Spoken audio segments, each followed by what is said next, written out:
Hello, my name is RSLogix, Product Manager for AS Interface Products at Pepperl+Fuchs. Today we will take a deep dive into a specific AS Interface system architecture. So let's begin. Part 1. Integration of the AS Interface Gateway into RSLogix 5000. In webinar number 2, we discussed safety at work. AS Interface was represented as a subsystem to a PLC system. The K20 gateway was separated from the KE4 safety monitor.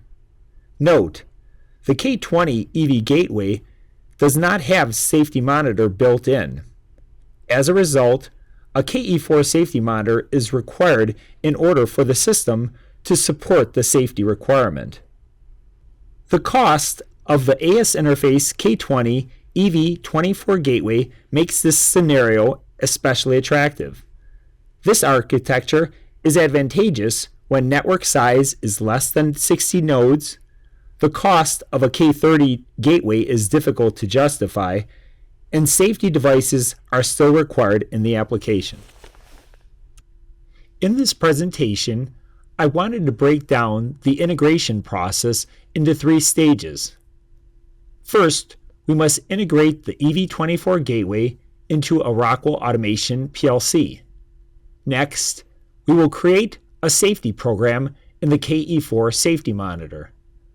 Finally, we will import in an add-on instruction into the Rockwell Automation PLC.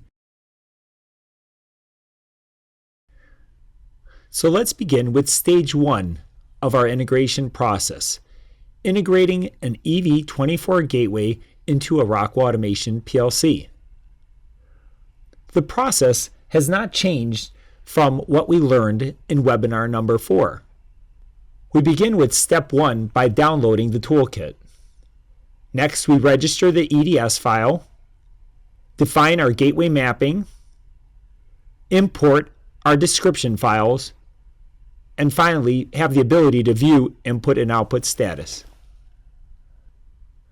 So now let's begin with the live demonstration of stage 1 of the integration process. In our case, we have our AS Interface Toolkit downloaded on our computer. So we'll proceed by launching RSLogix 5000.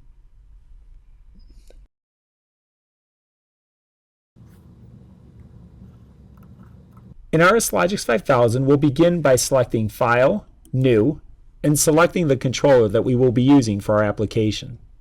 In our case, we will be using a CompactLogix L32E controller. Our revision will remain at 20, and we'll enter a test name for our project.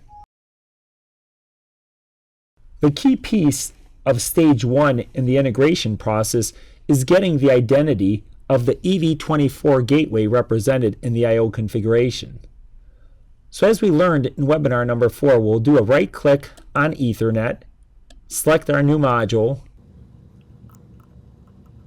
select Pepperl+Fuchs as our filter, and we will be able to make our selection for the EV24 gateway.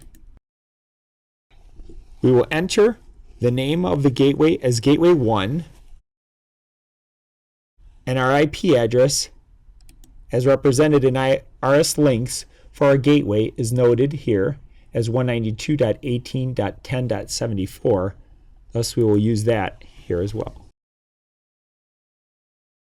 The next step in the process will be selecting the gateway mapping. So here we will make our selection for the gateway mapping as discrete only, and we will make our selection as an integer data type.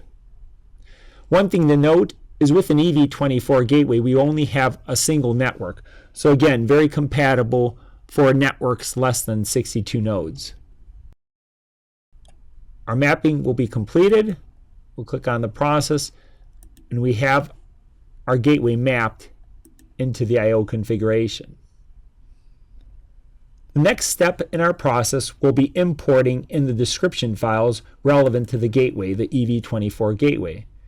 So we'll go to Tools, Import, Tags and Logics Elements, and we'll find the selection for the mapping relevant to what we selected and import in these description files.